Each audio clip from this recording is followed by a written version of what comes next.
Junior NTR ఏ party త్వరలోనే చెప్తానన్న కళ్యాణ్ రావు. ఆయన ఎవరు? హరికృష్ణ గారి. అదే కళ్యాణ్ రావు ఏం చెప్తారంట? 2024 ఎన్నికల్లో మేము ఏ పార్టీ వైపు ఉంటాము అనేది క్లారిటీ ఇస్తాము. నేను ఎన్టీఆర్ వేరే ఏదో ఛానల్కి ఇచ్చినటువంటి ఇంటర్వ్యూలో ఆయన ఏదో అంటే మా భవిష్యత్తు ఏంటనేది నేను మా తమ్ముడు కలిసి నిర్ణయం తీసుకుంటాం అన్నట్టుగా ఏదో చెప్పినట్లున్నారు. సరే, వారు కొంచెము కళ్యాణ్ రామ్ మాట్లాడిన దాంట్లో 2 అంశాలు ఏంటంటే, ఒకటి సరే ఆయన కొంచెం తటపటాయించాడు ఆ అంశం గురించి చెప్పడానికి, కొంచెం కన్ఫ్యూజ్ అయినట్టున్నాడు, కొంచెం ఎలా చెప్పాలా ఏంటి అనేది కొంచెం ఆందోళన చెందారు. ఏ పార్టీ ఏందనంటే వాళ్ళు తెలుగుదేశం పార్టీతో ఉంటే వాళ్ళకి టిక్కెట్లు జరుగుతాయి. టిక్కెట్లు అంటే ఏంటి? సినిమా టిక్కెట్లు జరుగుతాయి. సరే, ఛాన్స్ వస్తాయి. వాళ్ళు తెలుగుదేశం పార్టీతో లేవు అనుకున్నారు అనుకో, తెలుగుదేశం పార్టీతో సంబంధం లేదు, మేము వైఎస్ఆర్సీపీ పార్టీతో ఉన్నామన్నారు అనుకో, వారి రాజకీయంగా లేకపోతే వారికి ఉన్నటువంటి ఇమేజ్ లేదా వారికి ఉన్నటువంటిది అది డ్యామేజ్ అయ్యేటువంటి తప్పు ఇంకోటి కాదు. ఎందుకు ఈ మాట చెప్తున్నానంటే, ఆంధ్రప్రదేశ్ రాజకీయాలు ఇటు సినిమా రంగానికి రాజకీయ రంగానికి ముడిపడి ఉంటాయి, ఇలా ఉంటాయి. ఈ రెండు కూడా చాలా లింక్ అయినటువంటి పరిస్థితి. తెలుగుదేశం పార్టీతోటే ఎవరైతే జూనియర్ ఎన్టీఆర్ ఫ్యాన్స్ కానీ కళ్యాణ్ రామ్ ఫ్యాన్స్ కానీ ఎవరైనా సరే తెలుగుదేశం పార్టీతో 95% మంది ఉంటారు. 5% మంది విడిగా ఉన్నటువంటి వాళ్ళు ఉంటారు. మరి వాళ్ళు తెలుగుదేశం పార్టీతో కాదు మేము వైఎస్ఆర్సీపీ పార్టీతో ఉంటాం అన్నారనుకోండి, వారితో పాటు ఉండేటువంటిది ఆ 5%. ఓటింగ్ ఏమి వేయరు, సినిమా బాగుంటే సినిమా చూస్తారు. వాళ్ళు వచ్చి వైఎస్ఆర్సీపీ పార్టీకి ప్రచారం చేసినా కానీ దాన్ని ఎవరు కూడా స్వాగతించరు. ఇప్పటికే జూనియర్ ఎన్టీఆర్ అనేక రాజకీయపరమైనటువంటి విమర్శలను ఆయన ఎదుర్కొన్నారు. ఎవరైతే గతంలో వాళ్ళ మిత్రుడు లేదా వాళ్ళ స్నేహితుడు అని చెప్పబడుతున్నటువంటి కొడాల నాని కావచ్చు, వంశీ కావచ్చు, గతంలో భువనేశ్వర్ గారిని తీవ్రమైనటువంటి పదజాలంతో విమర్శల దాడి చేసినప్పుడు తర్వాత ఆయన స్పందించినటువంటి తీరు కూడా అంత ప్రజలకి నచ్చే విధంగా, ప్రజలకి మెచ్చే విధంగా, ప్రజలు బాగా మాట్లాడారు అనే విధంగా లేకపోవటం అనేటువంటిది అప్పుడే ఆయన మీద విమర్శ వచ్చింది. సరే, మాట్లాడకుండా ఉన్నా అది వేరే విషయం. సరే, మాట్లాడినప్పుడు కొంచెం ఖండించే విధంగా సరే చాలా సూక్ష్మంగా చాలా జాగ్రత్తగా మాట్లాడారు. తర్వాత జరిగినటువంటి అనేక పరిణామాలు, ఇప్పుడు మొన్న చంద్రబాబు నాయుడు గారిని అరెస్ట్ చేశారండి. 53 రోజుల పాటు జైల్లో ఉన్నప్పుడు జూనియర్ ఎన్టీఆర్ గారి వైపు నుంచి ఒక ట్వీట్ కూడా జరగలేదు. ఆ సందర్భంగా ఒక అగ్ర హీరో, నేను ఇప్పుడు పేరు మాట్లాడటం కరెక్ట్ కాదు కానీ, సరే ఆయన ఏంటంటే ఒక 4 కూర్చున్నప్పుడు ఆ టేబుల్లో జరిగిన డిస్కషన్ ఏంటి మరి ఏంది మీరు రెస్పాండ్ అవుతారా లేదని ఒక పెద్ద ఆయన అడిగారు, అగ్ర హీరో అని. అడిగితే ఏమి అది అవ్వాలండి పాపం, ఆయన అంటే మాకు అందరికి గౌరవం, కానీ జూనియర్ ఎన్టీఆరే కాలేదు, అందుకని ఆయన అవుతాడేమో చూస్తున్నాం, ఆయన అయితే మేము అవుదాం అన్నట్టు ఉద్దేశంతో. అవునండి, ఆయనకి వాళ్ళ కుటుంబానికి మధ్య పెద్ద సఖ్యత లేనట్లుంది కదా అని అంటే, సఖ్యత లేకపోవటం ఏందండి, మొన్న పెళ్ళిళ్ళలో కలిసారు, అన్నీ కలుస్తూనే ఉన్నారు. మరి ఇప్పుడు సొంత మేనమామ ఆయన పెళ్ళి ఆయన దగ్గరుండి ఆయన వివాహాన్ని చేసిన వ్యక్తి ఆయన చంద్రబాబు నాయుడు గారు. ఏ రోజు చంద్రబాబు నాయుడు గారి నోటి వెంట జూనియర్ ఎన్టీఆర్ని ఒక్క మాట అన్నటువంటిది రాలేదు, జూనియర్ ఎన్టీఆర్ని లేదా కళ్యాణ్ రామ్ని ఒక్క మాట అన్నది రాలేదు. అదేవిధంగా వాళ్ళు సినిమాలో ఫస్ట్ టైం వాళ్ళు ఎంట్రీ అయ్యేటప్పుడు ఆయన సహాయ సహకారాలు అందించాడు. మరి అటువంటి చంద్రబాబు నాయుడు గారి విషయంలో కనీసం కట్టసీగా అయినా కానీ ఇది అరెస్ట్ తప్పు అనేటువంటి అభిప్రాయాన్ని ఆయన వ్యక్తం చేయలేదంటే, మరి ఆయన మరి మేము వ్యక్తం చేస్తే అసలోళ్ళకు లేని దోల మీకెందుకు అని చెప్పని ఎవరొకరు మళ్ళీ ఏమైనా అంటారేమో అన్నటువంటి ఉద్దేశంతో వెయిట్ చేస్తున్నామండి. అవతల వైఎస్ఆర్సీపీ పార్టీ వైపు నుంచి మేము రెస్పాండ్ అయితే వాళ్ళు వెంటనే మళ్ళీ విమర్శ చేస్తారు, అందుకని వెయిట్ చేస్తున్నామని అని అన్నారు. ఇది మేము 4 టేబుల్ మీద కూర్చున్నప్పుడు జరిగిన చర్చ. అగ్ర హీరో, ఆయన నిర్మాత కమ్ డైరెక్టర్ అనుకోండి, సినిమా ఇండస్ట్రీ చేయని పెద్ద మనిషి. ఇది మనం అంటే మరి ఆయన రెస్పాండ్ కాలేదు కదా అంటే వాళ్ళ మధ్య గ్యాప్ ఉందనేటువంటి ఉద్దేశం.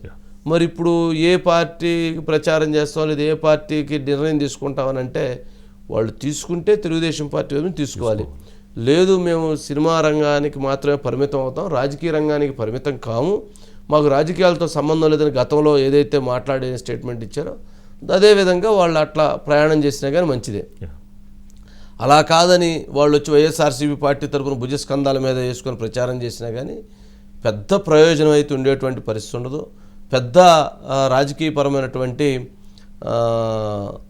ప్రకంపనలు వచ్చేటువంటి అవకాశం ఉండదు. ఆయన ఒక నటుడిగా జూనియర్ ఎన్టీఆర్ను ఒక అద్భుతమైనటువంటి అందరూ గౌరవిస్తారు. కళ్యాణరామ్ను కూడా నటుడిగా గౌరవిస్తారు. జూనియర్ ఎన్టీఆర్కి విశేషమైనటువంటి ఆ ప్రజాదరణ ఉంది. కానీ రాజకీయంగా వచ్చినప్పుడు ఆయన తెలుగుదేశం పార్టీని కాదని గనక అడుగులు వేస్తే ఆయన వెంట నడిచేటువంటి వాళ్ళు పెద్దగా ఉండరు. ఆయన సభలకు జనం వస్తారు, మీటింగ్లు అటెండ్ అవుతారు, ఆయన స్పీచ్ బాగుంటుంది, ఇవన్నీ బాగుంటాయి, అంతవరకే పరిమితం అవుతుంది. ఇప్పుడు సుహాసిని ఉన్నారు వాళ్ళ అక్క, మరి వారు తెలుగుదేశం పార్టీతో ఉన్నారు. మరి ఇవన్నీ చూసినప్పుడు కొంచెం ఆశ్చర్యకరంగా ఉంటాయి రాజకీయాల్లో. సరే, ఓం ప్రకాష్ గారు అన్నట్లున్నారు. ఓం ప్రకాష్ గారు సార్, గుడ్ ఈవినింగ్ వంశీ గారు. గుడ్ ఈవినింగ్ అండి. ఏంది ఎటువైపు పంపిస్తున్నారు? ఎటువైపు పంపించడము అంటే ఇప్పుడు ఎలా అయిపోయిందంటే కళ్యాణ్ రామ్కి కుర్తుల పడ్డ ఎలికలాగా అయిపోయిందండి పరిస్థితి. ఎందుకంటే జూనియర్ ఎన్టీఆర్ మనసులో ఏముందో, తన తమ్ముడే అయినా కానీ మనసులో ఏముంది అన్నది ఈయన గ్రహించలేని పరిస్థితి.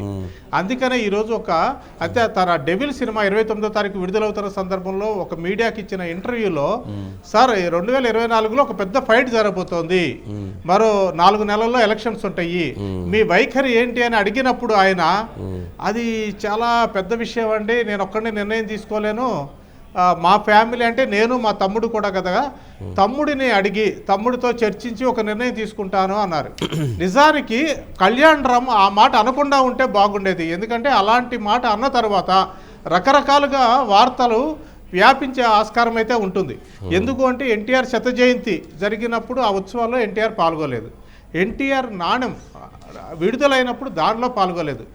సొంత అక్కయ్య కళ్యాణ్ రామ్ సొంత అక్కయ్య సుహాసిని ఎలక్షన్స్లో నిలబడితే కుక్కటిపల్లిలో వచ్చి కనీసం ప్రచారం చేయలేదు. ఇప్పటికే చాలా రాంగ్ సిగ్నల్స్ వెళ్ళిపోయినాయండి జనంలోకి. కాబట్టి ఈ నేపథ్యంలో అయినా కనీసము మా తాతగారు పెట్టిన పార్టీ తెలుగుదేశంలో కాకుండా ఇంకెక్కడ ఉంటామండి, అయితే ప్రచారానికి వస్తామా లేదా అన్నది ఆలోచించాల్సి ఉంటుంది. తమ్ముడు ఏ నిర్ణయం తీసుకుంటాడో చూడాలి అని ఒక మాట అనుంటే చాలా గొప్పగా ఉండేది, గౌరవంగా ఉండేది. కానీ అలా కాకుండా ఇద్దరం కలిసి కూర్చుంటాము, ఆలోచిస్తాము, ఒక నిర్ణయాన్ని తీసుకుంటాము, ఎటువైపు అడుగు వేయాలి అన్నది తర్వాత చెబుతాము అనేసరికి ఒక రాంగ్ సిగ్నల్స్కి అయితే ఖచ్చితంగా వెళ్ళింది. ప్రధానంగా ఎన్టీఆర్ అభిమానులు ఎవరైతే జూనియర్ ఎన్టీఆర్ అభిమానులు ఉన్నారో వాళ్ళందరూ కూడా ఏమిటి ఇలా మాట్లాడాడు కళ్యాణ్ రామ్, ఆయన చాలా స్థితప్రజ్ఞుడు, చాలా ఆలోచించి మాట్లాడతాడు అనుకుంటాము, ఆయనే ఏంటి ఇలా మాట్లాడాడు అని మాత్రం ఈ రోజున ఆ బయటకు వచ్చిన తర్వాత మాత్రం అనుకుంటున్నారు. ఆయనే కన్ఫ్యూజన్ అయినట్టుండాలి, మాట్లాడాలా ఏం మాట్లాడాలా ఏందో ఆయనకి క్లారిటీ లేదు. సరే, మొత్తానికి ఏదో మాట్లాడాలి కాబట్టి ఆయన కూడా ఏదో ఒకటి మాట్లాడాడు. సరే, దీనివల్ల పెద్దగా జనరల్గా జూనియర్ ఎన్టీఆర్ మనస్తత్వం తెలిసినటువంటి వాళ్ళు ఎవరైనా కానీ ప్రస్తుతం నేను రాజకీయాలకు దూరంగా ఉన్నా అన్నాడు. ప్రస్తుతం రాజకీయాలకు సంబంధించి ఆయనకి స్పేస్ లేదు. ఎక్కడ ప్రస్తుతం ఆంధ్రప్రదేశ్ రాష్ట్ర రాజకీయాల్లో ఆయనకు స్పేస్ లేదు. స్పేస్ కనుక ఉండి ఆయన అవసరం కనుక ఉంటే కనుక జూనియర్ ఎన్టీఆర్ ఎంతకాలం వెయిట్ చేయడు. ఎందుకనంటే ఆయన స్వభావం, ఆయనకు సంబంధించి తెలిసినటువంటి దగ్గరగా ఉన్నటువంటి వాళ్ళు చెప్పేటువంటి అంశం ప్రకారంగా ప్రస్తుతం తెలుగుదేశం పార్టీలో 2019లో ఓడిపోయిన తర్వాత తెలుగుదేశం పార్టీ ఆ టైంలో జూనియర్ ఎన్టీఆర్ అవసరం ఉంది అనేటువంటి భావన తెలుగుదేశం పార్టీ కేడర్ భావించింది, యువ నాయకత్వం భావించింది. లోకేష్ నాయకత్వం సరిపోదేమనేటువంటి అభిప్రాయం పార్టీ కేడర్లో చర్చ జరిగింది. కానీ ఎప్పుడైతే లోకేష్ యువగళం పాదయాత్ర ద్వారా తను యుద్ధం చేశాడో తను సక్సెస్ అయ్యాడు అనేటువంటి భావన ఏర్పడింది. రాజకీయాల్లో మనకి ఇలాంటి లీడరే అవసరం అనేటువంటి అభిప్రాయం లోకేష్ వల్ల కలిగింది. అందుకని ఎంటైర్ తెలుగుదేశం పార్టీ ఇప్పుడు కేడర్ కావచ్చు, యువత కావచ్చు, సీనియర్ నాయకత్వం కావచ్చు, నాయకులు కావచ్చు, అందరూ కూడా లోకేష్ నాయకత్వాన్ని బలపరిచి ఆయనతో పాటు నడవటానికి పూర్తిగా సిద్ధమైపోయారు. ఇంకా సిద్ధమైన తర్వాత మరలా వచ్చి ఇక్కడ స్పేస్ అని అంటే అక్కడ స్పేస్ ఉండదు. కాకపోతే కొడాల నాని గారు లాంటి వాళ్ళు, వంశీ గారు లాంటి వాళ్ళు ఎప్పుడైనా కానీ తెలుగుదేశం పార్టీ జూనియర్ ఎన్టీఆర్ అనేటువంటి ఒక చర్చ తీసుకురావడానికి మాత్రం అది వైఎస్ఆర్సీపీ పార్టీ విమర్శలకు మాత్రం పనికొస్తుంది తప్ప అది అంతకంటే ప్రయోజనం లేదు. సరే, చూడాలి.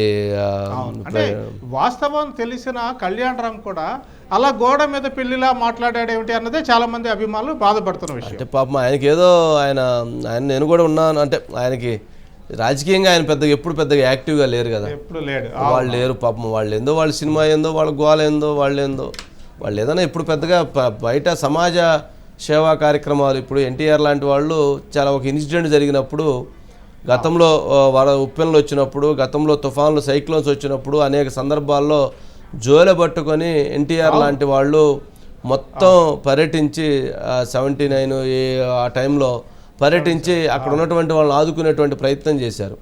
మరి ఇప్పుడెప్పుడు కూడా మరి ఎన్టీఆర్ లెగసీ అని చెప్పుకునేటువంటి జూనియర్ ఎన్టీఆర్ ఎప్పుడూ కూడా ఇక్కడ ఇట్లాంటి వరదలు ఉప్పెనలు వచ్చినప్పుడు ఆయన అంటే ఆయన డొనేట్ చేసి ఉన్నారు, ₹1 అట్లా ఏదో ఇచ్చున్నారు కానీ, బట్ అలాంటి విరాళాలు సేకరించడంలో ప్రజలకి అండదండలుగా నిలబడటంలో కూడా ఆయన ఎప్పుడు భారీ స్థాయిలో వచ్చి స్వచ్ఛందంగా ముందుకు వెళ్ళి అందరినీ యూనిటీ చేసి వెళ్ళినటువంటి సందర్భం అయితే పెద్దగా లేదు. కాబట్టి అది ఆ లెగసీ వేరు, ఆ పని వేరు, ఆ పనితనం వేరు. ఆయన ప్రస్తుతం ఆయన పాన్ ఇండియా స్టార్గా ఉన్నారు. సరే, మంచి అద్భుతమైనటువంటి నటుడు, మంచిగా ఆర్థికంగా చాలా చక్కగా పుష్కలంగా ముందుకు వెళ్తూ ఉన్నారు. కాబట్టి సరే, పెద్దగా ఇప్పుడు వారికి ఎందుకు ఎన్ని ప్రశాంతమైన లైఫ్ని ఎంజాయ్ చేస్తున్నారు, చైనీ ఇండియా ఎందుకు అనవసరంగా ఈ వాళ్ళతో వారు లాగటం. సరే, అయితే ఓం ప్రకాష్ గారికి నెక్స్ట్